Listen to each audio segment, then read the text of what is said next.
Bonjour à tous, ici Piero San Giorgio. Aujourd'hui, j'ai le plaisir de m'entretenir par téléphone avec Thierry Casasnovas. Bonjour Thierry.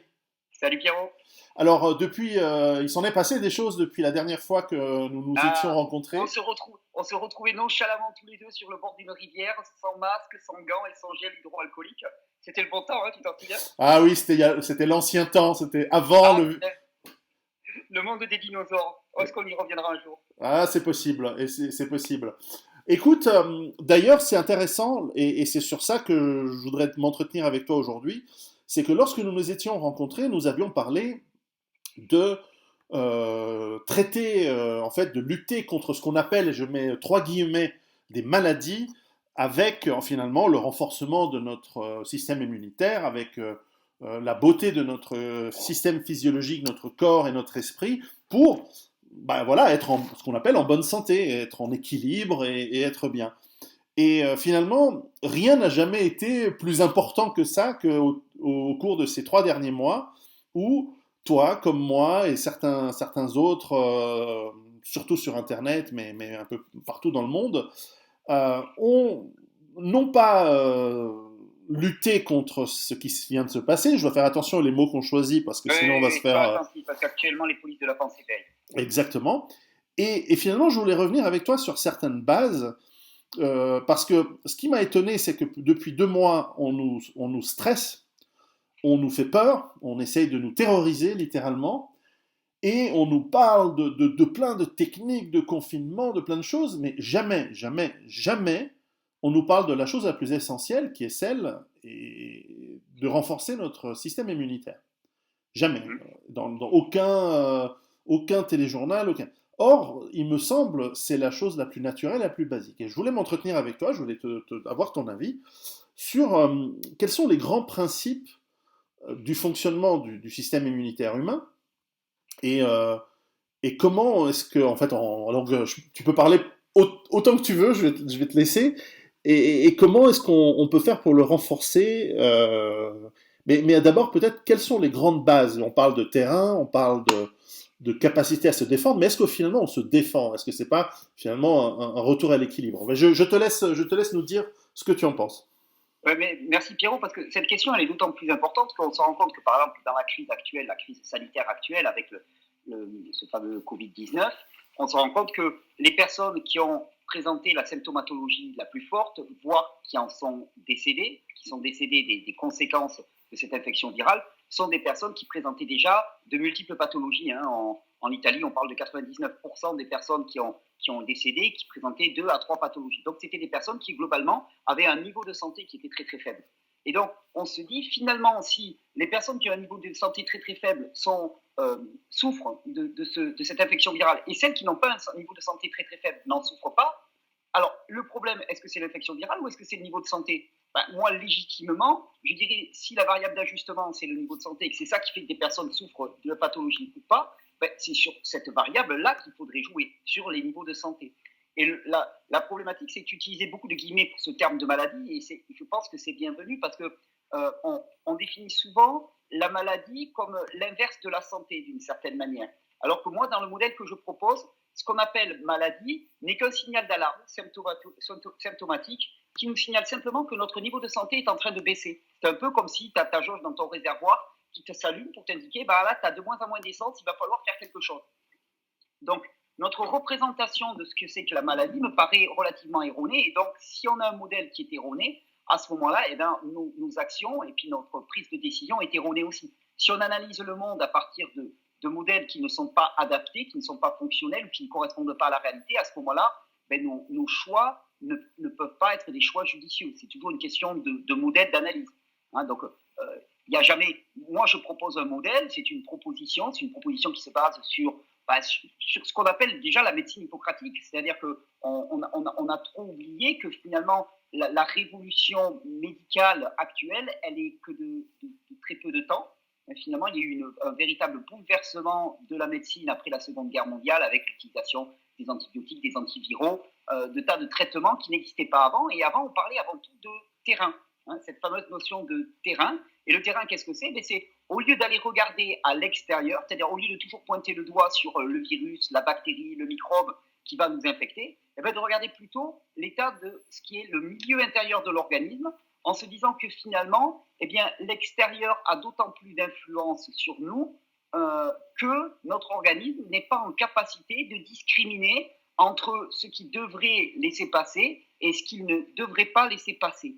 Et donc là, on rentre typiquement dans une approche de terrain dans lequel on va parler de ce qu'on appelle le système immunitaire. Le système immunitaire, on le voit souvent comme un système de défense, et cette notion même, pour moi, elle est erronée. Parce que cette vision de défense, elle est héritée d'une espèce de pensée pasteurienne dans lequel nous serions en guerre contre le monde extérieur.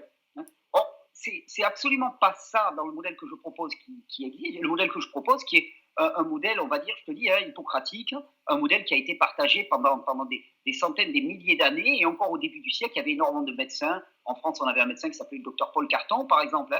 Donc, c'est pas quelque chose qui m'est propre. Je suis dans une filiation, d'une certaine manière. Et dans cette approche-là, dans cette approche de terrain qu'on a pu appeler vitaliste, hygiéniste, et ainsi de suite, bien finalement, le système immunitaire n'est pas en défense contre un environnement qui lui serait hostile, il est juste en adaptation. C'est-à-dire qu'il nous permet d'évoluer dans un environnement et de faire le tri. Donc, ce n'est pas se défendre contre, c'est simplement choisir dans notre environnement ce qui est adapté à ce moment-ci et ce qui ne l'est pas.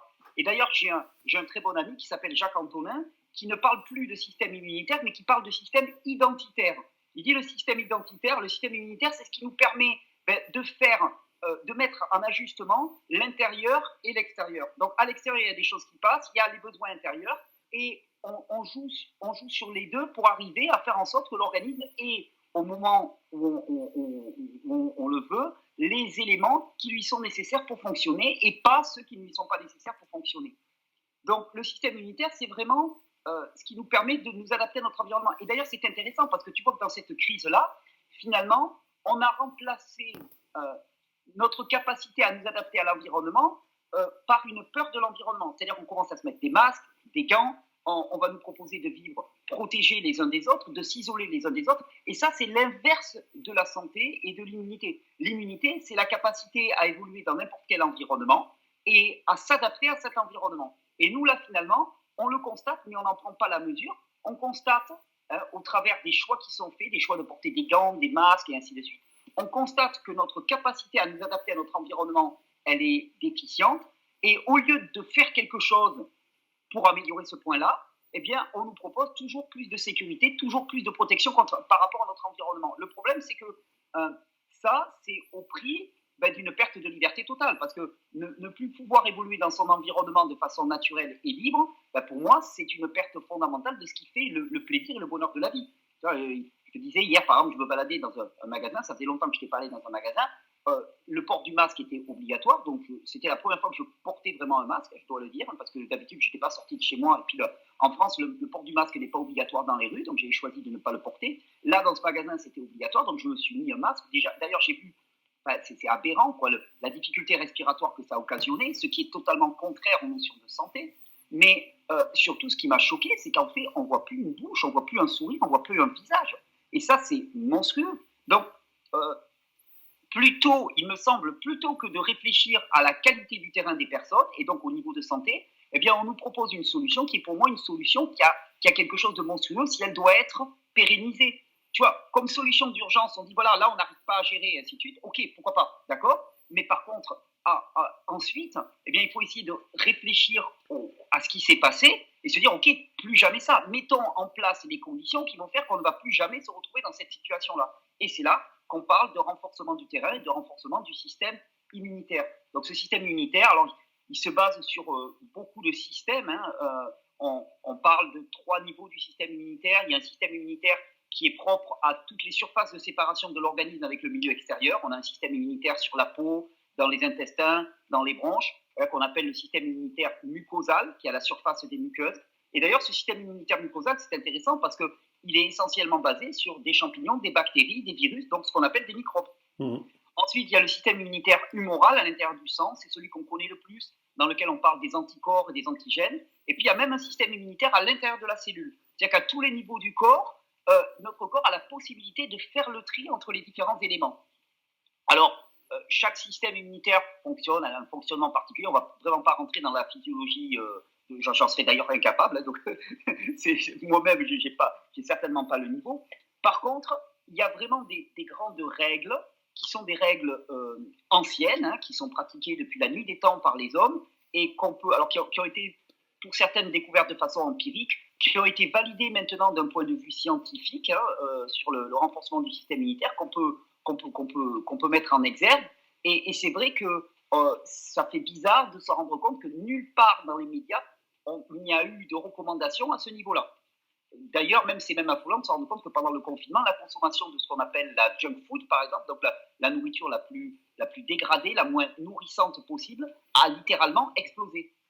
Et ça, par exemple, par rapport au fonctionnement du système immunitaire, on sait qu'une alimentation qui est riche, vivante, variée, la plus naturelle possible, la plus locale possible, biologique, la plus fraîche possible, peu transformée, mais c'est l'assurance d'avoir un apport en micronutriments comme vitamines, minéraux, antioxydants, qui va assurer. On sait que le système immunitaire, par exemple, il y a beaucoup d'expériences avec la vitamine C et le système immunitaire, un apport vitaminique et minéral de haute qualité favorise un fonctionnement adéquat du système immunitaire. Ça fait partie des grands. Donc l'alimentation.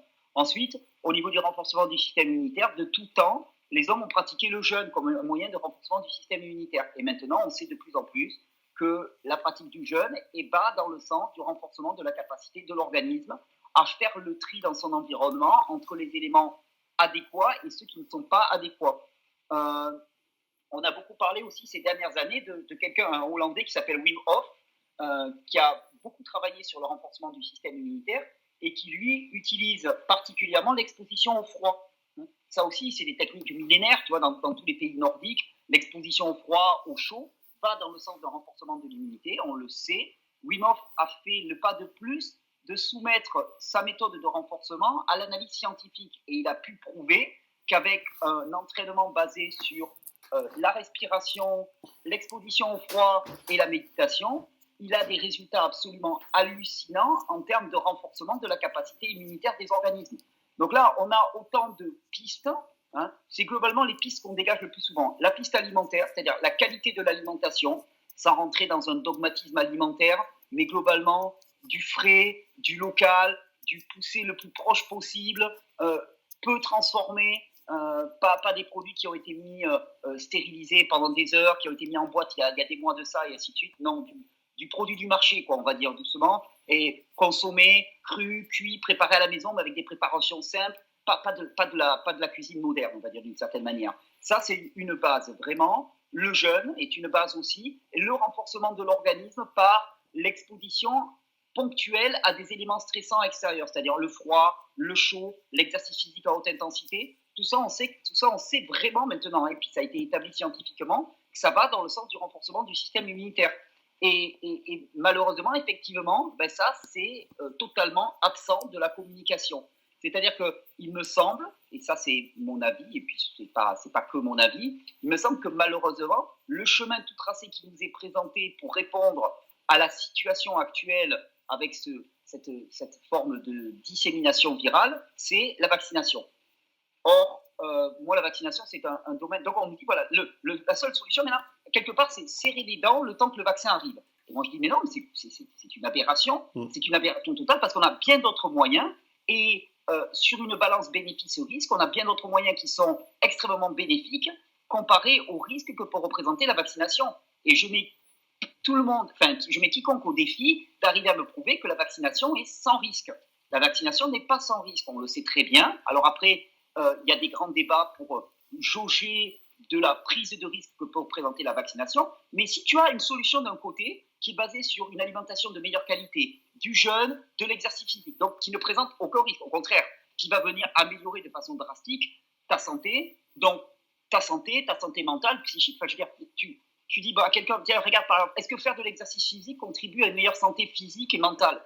Je veux dire, n'importe quel médecin, n'importe qui va te dire oui. Ok, est-ce qu'une alimentation avec plus d'aliments frais, transformés à la maison, va contribuer à une meilleure santé mentale et physique? N'importe qui va te répondre oui. Est-ce que le jeûne contribue à une meilleure santé physique et mentale? Oui. Donc, on a une approche qui, globalement, je dirais, ne présente quasiment aucun inconvénient. Et de l'autre côté, on a une approche dont on sait maintenant, par la vaccination, qu'il y a des inconvénients. Je dirais même moi, de mon point de vue, que ces inconvénients sont gigantesques et énormes. Bon, ben, pourquoi est-ce qu'il y a la solution qui ne présente aucun inconvénient n'est pas beaucoup plus mise en avant? Donc c'est là où on peut se demander quelle est l'intention derrière tout ça et vers quoi on nous pousse. On avait discuté effectivement de ça la dernière fois, sur ce concept très qui nous vient de Pasteur et qui nous vient de l'invention autour des antibiotiques dans les années 20, les années 30, qui était de concevoir la maladie comme étant un problème qu'on peut gérer avec un médicament. Un problème, oui. Un médicament. Et une substance, une molécule, oui. Exactement. Et en fait, on se rend compte que tant les éléments pathogènes, parce qu'évidemment, il en existe quand on est en déséquilibre et qu'on a des grosses infections, ou effectivement lorsqu'il y a des virus qui tuent, et c'est indéniable, ça existe, de la même manière que si tu te retrouves dans la savane face à un lion affamé, il va te manger. C'est comme ça. Pierrot, je me permettrais quand même une remarque sémantique. Oui. Je pense qu'il serait très difficile à quiconque de prouver qu'un virus tue. C'est-à-dire qu'il y a une concomitance entre la présence d'un virus et la mort de la personne, mais le rapport de causalité, par exemple, on sait que dans le Covid, le virus va venir amener une prolifération bactérienne, et cette prolifération bactérienne va amener... Donc, c'est beaucoup plus complexe, et c'est souvent l'une des erreurs que l'on peut faire en termes de santé, c'est-à-dire qu'on voit qu'il y a des éléments qui sont présents, et on en déduit un rapport de causalité. Le fait que le virus tue, ça, c'est encore un truc qui est difficile à démontrer. Non, je ne parlais pas forcément de ce virus-ci. D'accord. Je parlais que de manière, non pas générale, mais il arrive... j'ai étudié notamment, et j'allais y venir sur l'histoire du confinement d'ailleurs, j'avais étudié par exemple les épidémies d'Ebola ou de Marburg, ou pour des virus plus anciens qui sont, par exemple à l'époque où il y avait, comment s'appelle, pas la polio, le tout premier virus qu'on a, le smallpox en anglais, c'est celui qui donne... c'est pas la polio? Ah, non. Celui d'avant, celui qui se voit par des symptômes sur la peau. Je ne retrouve pas son nom, moi non plus. C'est le premier à avoir été isolé. C'est le premier à avoir isolé. Bref. La variole. Variole, voilà, etc. C'est indéniable que ça tue. De la même manière qu'il y a des bactéries qui causent une surprolifération de même, qui amènent le choléra, des choses comme ça. Mais ce qui ne veut pas dire qu'on ne peut pas lutter contre sans médicaments. Hein, je n'ai pas dit ça. Mais c'est vrai que, et d'ailleurs, par exemple, Ebola, quoi qu'on en dise, j'ai toujours pas entendu parler de vaccin ou de quoi que ce soit qui fonctionne. Mais il arrive, je veux dire, il y a des dangers, nous ne sommes pas... et indéniablement, un système immunitaire de plus en plus fort, on va y arriver. Mais avant ça, je voulais dire une chose liée à ça, c'est que, tu sais, j'ai écrit un livre sur les risques nucléaires, biologiques, chimiques et radiologiques. Donc dans la partie biologique, évidemment, il y a des risques de pandémie, d'épidémie, ça existe depuis la nuit des temps. On a remarqué que effectivement les épidémies sont beaucoup plus violentes lorsque les populations sont affaiblies. On pourrait se demander pourquoi, alors je sais que c'est pas un virus, mais la peste, pourquoi elle a tué autant de personnes? Est-ce qu'il y avait quelque chose de particulier dans cette époque, etc. Certainement, la grippe espagnole de 1919, elle a tué effectivement beaucoup de gens, alors concomitance ou autre, mais certainement dans des populations avec des systèmes immunitaires très affaiblis par 4 ans de guerre, de privation, de quasi-famine, etc. Et lorsque, dans ce livre, j'étudie les effets des virus, et je ne sais plus si je te l'avais offert, mais peu importe. Non, je n'ai pas celui-là. Ah, eh bien, les experts que j'ai interviewés, responsables au niveau mondial hein, des maladies émergentes, c'est comme ça qu'ils les appellent, parce que c'est quelque chose. Ce qui est connu, c'est ce qui est inconnu qui pose question. Eh bien, eux, ils te disent tous que la quarantaine ou le confinement n'est pas du tout dans le protocole qui est prévu pour la lutte contre les épidémies, parce que, problème numéro 1, le confiner les gens n'empêche pas en fait réellement parce que ça n'a aucune influence sur la dissémination. Juste tu vas disséminer dans des petites poches, mais de toute façon les gens sortant de chez eux, ou alors il faudrait vraiment qu'ils soient confinés, qu'ils ne sortent absolument pas de leur appartement, et à ce moment-là tu choisirais de sacrifier une petite poche pour préserver le reste. Mais à partir du moment où la circulation est possible, à ce moment-là, ça n'a pas d'effet. Effectivement, la gestion sanitaire de cette crise a été quand même très particulière. Et en plus, et c'est là où je voulais en venir, la problématique de rester pendant des mois d'hiver, parce qu'on parle quand même de mars, avril, où il ne fait pas encore très beau partout, où en sortie de l'hiver, on est en faiblesse de vitamine D pour beaucoup, parce qu'on est resté trop à l'intérieur, les gens ne sont plus à l'extérieur comme dans le temps. Toi et moi, on sait que lorsqu'on est à la ferme, même en hiver, on est dehors, parce qu'il y a du boulot à faire, et donc on est exposé quand même aux jours de soleil. D'ailleurs, on sort surtout les jours de soleil. Et donc notre vitamine D, et d'ailleurs, on le voit que les personnes d'origine africaine sont 4 fois plus touchées en Europe et aux États-Unis que les personnes d'origine européenne. Oui. C'est normal. Nous, on est. Leur absorption de vitamine D est moindre. Exactement. Et donc le fait de ne pas sortir, de ne pas faire de sport, d'être avachi toute la journée à manger des chips devant l'ordinateur ou la télé, c'est sûr que ça ne va pas aider à se renforcer avant le printemps, etc. Non, mais tu sais, Pierrot, juste pour moi, ce que je disais, tu demanderais à n'importe quel médecin du 18e ou 19e siècle, tu dirais, face à une infection respiratoire, qu'est-ce que tu fais? Il te dirait, tu prends les personnes, tu les mets au repos et à la diète, au soleil, dans une atmosphère de montagne, dans un sanatorium, et voilà, ça leur paraîtrait une évidence. Et je dis, ouais, mais alors, est-ce qu'on pourrait plutôt les confiner à l'intérieur à manger de la nourriture dégueulasse et à regarder la télé? Les mecs, ils te diraient, mais c'est impossible, ça va contre le bon sens. Ouais. Et en plus, même si on prend l'exemple effectivement de la variole n'a pas été vaincue en vaccinant tout le monde. C'est aussi une erreur historique. La variole, on a vacciné les zones et les zones autour des endroits où il y avait des recrudescences et des cas. On n'a pas vacciné 2 milliards de personnes à travers le monde. On a vacciné... Non, c'est par l'isolement des cas positifs. Exactement, on a essentiellement isolé les cas, et c'est d'ailleurs le protocole en cas de nouvelles maladies émergentes. On attrape les gens qui ont des symptômes, on les isole, on les étudie, on essaye de voir pourquoi. On étudie qui sont les gens ou les environnements dans lesquels ils ont été dans les jours précédents où ils étaient symptomatiques, parce que c'est là où il y a une contagion possible. Et à ce moment-là, on met sur surveillance et on isole ces personnes-là, mais on ne met pas en confinement 4 ou 5 milliards de personnes dans le monde. C'est complètement absurde. Et alors, certes, il fallait un petit peu jouer le jeu en début mars, lorsqu'on nous a annoncé ça, parce qu'on se dit, bon, peut-être qu'ils sont au courant de trucs que nous ne connaissons pas, peut-être c'est une arme bactériologique qui s'est échappée, peut-être que.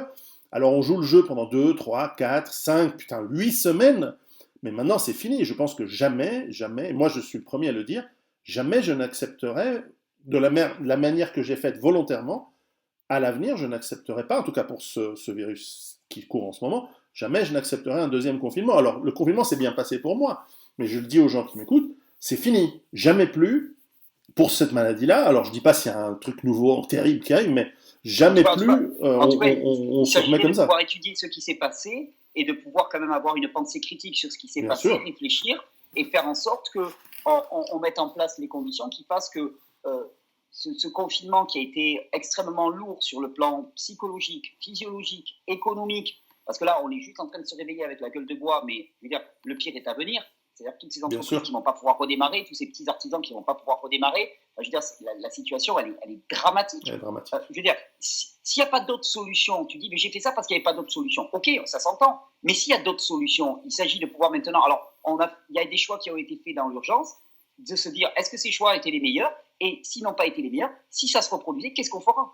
Et est-ce qu'on ne peut pas faire mieux que ça? Parce que c'est bien la question. Parce que effectivement, d'autres sessions de confinement comme ça ne feront qu'aggraver une situation qui est déjà bien dégradée. C'est-à-dire que là, on va mettre du temps à s'en remettre de ce truc-là. Tu reçois régulièrement du courrier. J'écoute avec plaisir tes émissions depuis des années et des années, comme tu le sais. C'est toujours avec, bien sûr, la critique et l'œil, avec le scepticisme scientifique qui est nécessaire. Mais dans l'ensemble, j'ai jamais entendu des choses choquantes, contrairement à ce que croient les journalistes. Comme tu le sais, nous sommes adorés des journalistes, toi et moi. Et j'entends des gens qui, effectivement, racontent leurs histoires de comment on met en place, une vie qui est, on peut le dire, plus saine, plus équilibrée, avec, comme tu dis, du jeûne, des aliments frais, sains, de proximité, de saison, améliorent leur santé générale, réduisent leur pathologie chronique. Est-ce que ces derniers temps, par rapport à la crise actuelle qu'on vient de vivre, et même moi, on est obligé de l'appeler crise, mais ça m'énerve un peu d'utiliser ce Oui, mot parce que la sémantique, comme tu le dis, est importante. Par rapport à la situation qu'on vient de traverser, euh, accentuée à mon avis par les puissances de l'argent, parce que je pense qu'il y a clairement eu, on voit des rapports scientifiques qui sont complètement fous, débiles et qui sont faux, qui sont oui, les chiffres sont bidonnés pour absolument. certains, c'est indéniable. Est-ce que dans les gens qui te suivent, tu as des centaines de milliers de personnes qui t'écoutent, est-ce que tu as eu des retours de gens qui ont été atteints et qui s'en sont, ce qui est heureusement la majorité des cas, des gens qui sont touchés par ce virus, et qui finalement ont eu des symptômes assez importants, mais qui ont réussi à bien s'en sortir? Je suis curieux d'avoir quelques Oui, alors, exemples qui te reviennent. pour pouvoir répondre de manière intéressante, il faudrait avoir une étude épidémiologique que je n'ai absolument pas. Donc, je vais pouvoir te citer des petites Des anecdotes, des anecdotes, cas oui. proches de moi et ainsi de suite. Oui, mais des cas de rémission du Covid, il y en a des tas chez les gens qui me suivent comme chez les autres de toute façon. On le sait très bien que ceux qui vont présenter des troubles graves sont des personnes qui étaient déjà dans un très faible état de santé. J'ai vu il n'y a pas longtemps une intervention du président de Madagascar qui lui expliquait qu'en utilisant des réformes simples et en utilisant une plante qu'on appelle l'artémisia, l'armoise, qui est une forme d'armoise, Artemisia annua, qui est très utilisée pour le traitement naturel du palu, Ouais. ben, eux, ils avaient réussi à rattraper plus de 80% de leur cas lourds, quoi, d'une certaine manière. Donc, oui, moi, il y en a autour de moi et tout, j'ai des personnes qui ont présenté de la symptomatologie, parfois une version extrêmement amoindrie, parfois une version un peu plus lourde, mais pas tant que ça. Dans mon entourage proche, il n'y a pas tant que ça. Il y a eu quelques formes moyennes, comme il peut y arriver tous les hivers, un petit coup de fatigue, quelqu'un qui a un petit peu trop bossé, qui était en stress, qui n'a pas assez dormi, et ainsi de suite, et qui va présenter une petite symptomatologie pendant quelques jours, poussée de température, un peu de fièvre, et ainsi de suite, et puis bon, c'est réglé, voilà. J'ai pas eu de cas lourds, de cas graves dans mon entourage.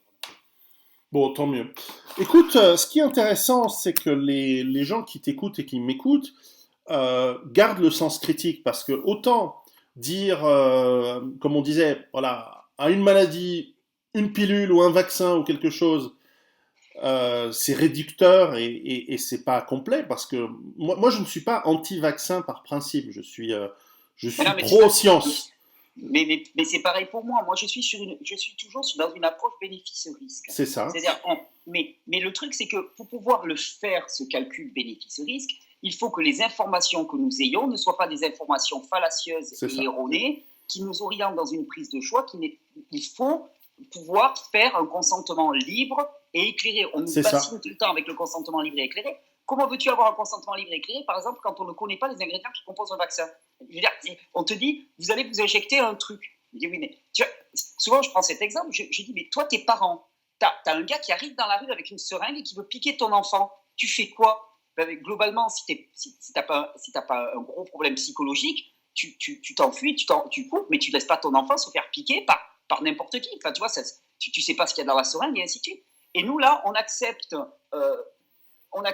des vaccins dont on ne connaît pas la composition. Donc, connaissons la composition exacte des vaccins, connaissons vraiment des études indépendantes sur la balance bénéfice-risque et tout, pour pouvoir faire des choix éclairés. Et parfois, ça peut-être être nécessaire, ça demande à se discuter, mais il y a certainement des tas de fois où ça a été utilisé à tort et à travers, avec des conséquences sanitaires très graves, et finalement, le moteur étant plus l'enrichissement d'un petit nombre plutôt que de la santé publique. Ah oui.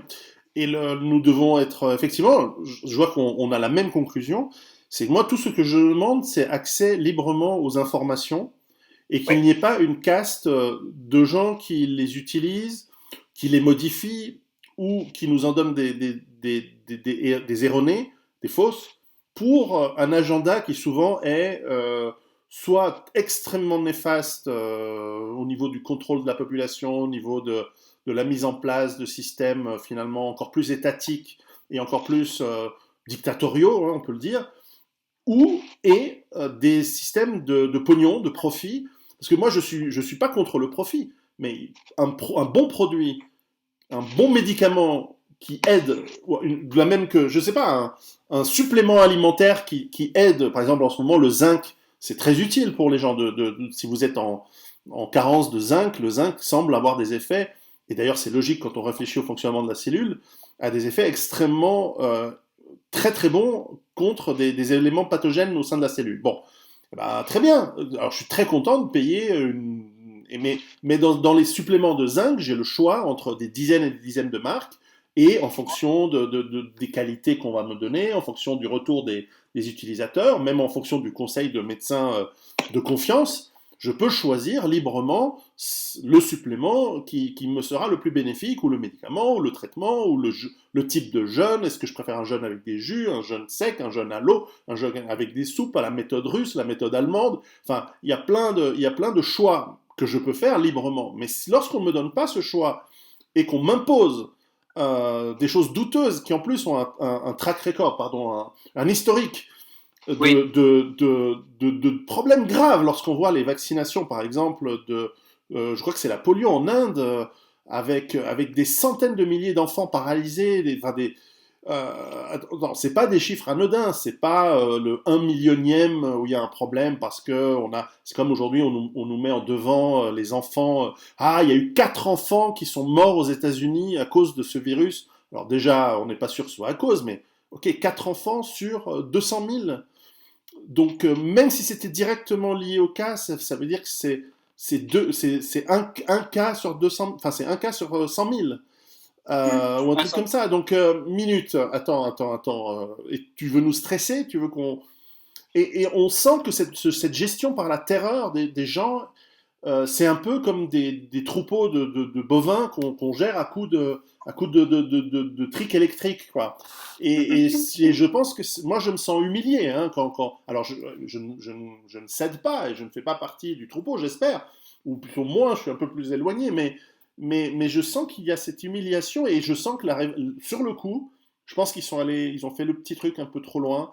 Je sens, moi je sais pas toi en France, mais je sens partout une Oui, révolte qui gronde. la révolte gronde dans tous les corps de métier.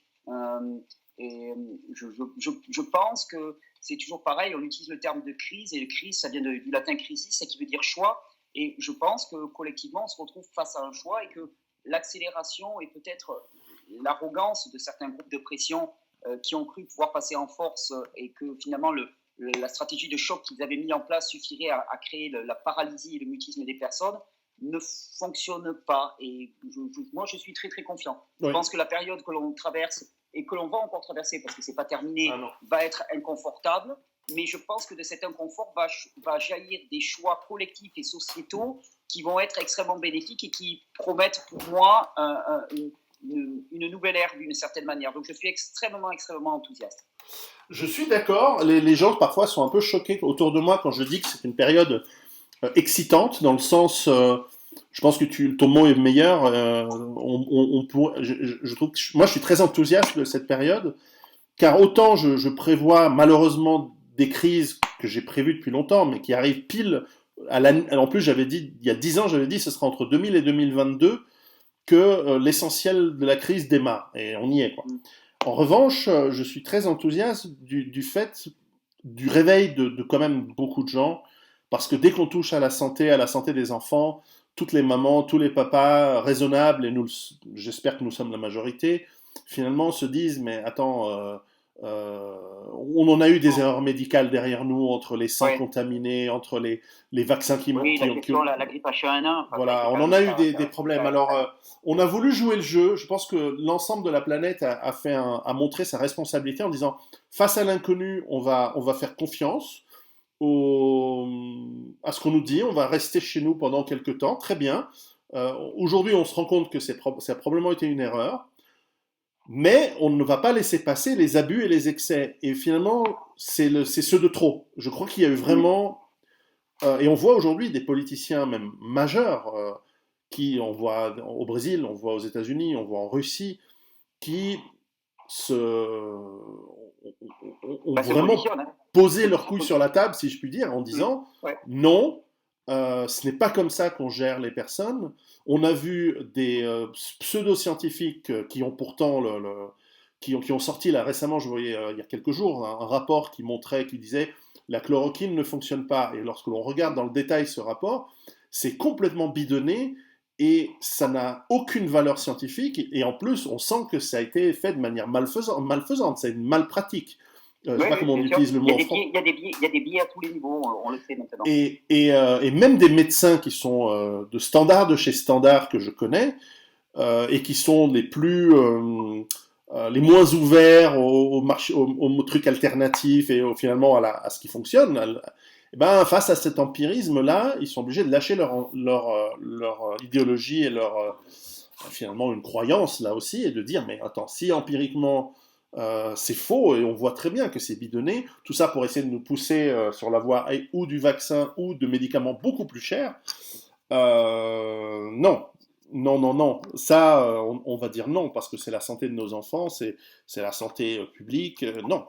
Et, et je sens qu'il y a un changement majeur qui est en train de se mettre en place, et comme tu dis, Oui. je crois qu'ils ont joué leur coup trop vite, trop fort, et que c'était le coup de trop qu'il fallait pas faire. Je Oui, sens qu'il y a un changement moi qui arrive. moi je parle d'arrogance, d'une certaine forme d'arrogance, c'est-à-dire que il y a vraiment eu cette fameuse stratégie de choc par la peur, effectivement, où on a tous été un petit peu sidérés sur le coup en se disant quoi, qu'est-ce qui se passe, est-ce que c'est vraiment grave. Il y avait certains qui étaient sceptiques, mais ils disaient quand même, vu le ramdam médiatique qui est fait, quand même, peut-être que ça craint, et donc effectivement, on a tous joué le jeu, et c'est très bien, je pense que c'était très bien, parce qu'on ne savait pas face à quoi on avait à faire.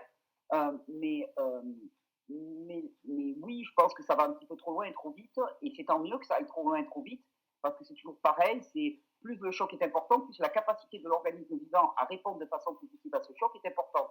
Donc il vaut mieux une grosse contrainte face à laquelle on va vraiment pouvoir se positionner collectivement, plutôt qu'une espèce de contrainte tiédasse, je dirais, qui va s'immiscer dans nos vies et qu'on ne va pas voir venir, et pour laquelle on ne va pas avoir de positionnement. Là, la situation actuelle va demander, et la situation qui va se dérouler devant nos yeux dans les mois à venir, va demander obligatoirement un positionnement individuel et collectif. Et donc, j'ai bon espoir que ce positionnement-là va aller dans le sens de l'autonomie, la reprise en main par les populations de leur existence et de leur choix, collectivement, individuellement et collectivement, une politique beaucoup plus orientée dans le sens du vivant et non pas de l'enrichissement d'un petit nombre. Ben voilà, donc tout ça pour moi c'est extrêmement positif, très très positif.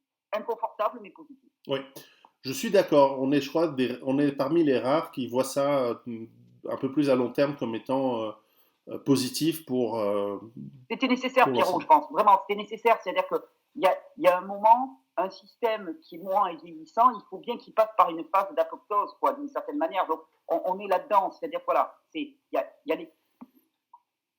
la fin de quelque chose, le début de. Et tous ces moments-là de rupture sont des moments inconfortables.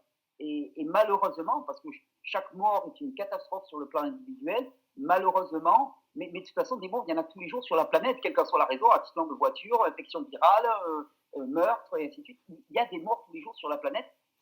À titre individuel, c'est chaque fois une catastrophe, mais à titre global, ça a toujours existé, ça continuera, et on n'a pas une morbidité stupéfiante liée Non. à ce virus, on le sait maintenant. Non, je pense que évidemment, d'ailleurs par parenthèse, j'ai regardé pas mal d'études là-dessus. Si on ajoute, si on prend les morts qu'on a aujourd'hui mensuellement et qu'on enlève, évidemment, il faut réduire les morts les non-morts dus au confinement, c'est-à-dire Ouais. il y a moins d'accidents de la route. J'ai un ami qui est dans la réassurance et qui me dit Ah bah qu'en oui, fait, à ce les niveau-là. assurances, elles se gavent en ce moment parce qu'elles assurent des gens pour leur voiture, il n'y a pas d'accident. Et même et des choses comme ça. Donc, mais malgré tout, on est à une mortalité qui reste sur la mortalité habituelle entre 10 et 20% supérieure, ce qui est faible, ce qui est très faible, parce que nous sommes dans des périodes hivernales, et puis comme on sait que la plupart des gens qui décèdent, effectivement, ont des comorbidités très lourdes, ou sont des personnes très âgées, qui en plus ont des comorbidités, c'est un peu comme la canicule. À la fin, c'est intéressant de voir que l'hiver qui suit l'été de canicule, ben, il y a beaucoup moins de morts parce que les gens ils sont morts 6 mois avant. Donc Ouais. c'est comme tu le dis, à titre individuel, c'est toujours un drame, surtout lorsqu'une personne âgée meurt sans pouvoir voir sa famille. Au niveau d'une statistique, on se rend compte que voilà, on a peut-être été excessif, ok, mais avec du recul maintenant de 2 ou 3 mois sur cette. Moi, je suis cette histoire depuis le 15 janvier et je fais des vidéos depuis le 24 janvier précisément sur ce sujet. Et puis, avec du recul. Et depuis le début, je disais aux gens, sans stress, ne stressez pas, préparez-vous, parce qu'on ne sait pas où ça peut aller, mais il n'y a pas besoin d'avoir peur. Un virus n'a jamais tué plus que 2-3% de la population. Ça n'a jamais arrivé, et ça n'arrivera jamais. Il faut arrêter de croire les films de science-fiction où tu as des virus qui tuent 90% de la population. C'est impossible. Ce n'est pas possible. Biologiquement, ça n'aurait pas de sens. Alors, évidemment, une bactérie extrêmement qu'on trouve dans le corps humain à des niveaux très faibles, par exemple l'Escherichia coli, on en a tous, et elle est même assez utile, elle fabrique de la vitamine K. Très bien, c'est difficile d'avoir de la vitamine K naturellement. Alors on a une bactérie dans notre intestin, l'Escherichia coli, mais on en a très peu. Si évidemment vous êtes infecté parce que vous mangez, vous buvez de l'eau infectée qui est en surnombre de cette bactérie, c'est sûr que vous pouvez avoir ce qu'on appelle un choléra ou une diphtérie. Il y a plein de sortes de maladies qui peuvent venir par là.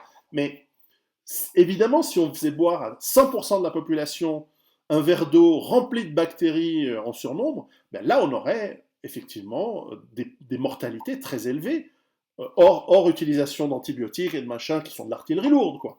Mais bien sûr, mais c'est pas ce qui est naturel, ça n'arrive pas. Non, ça n'arrive pas.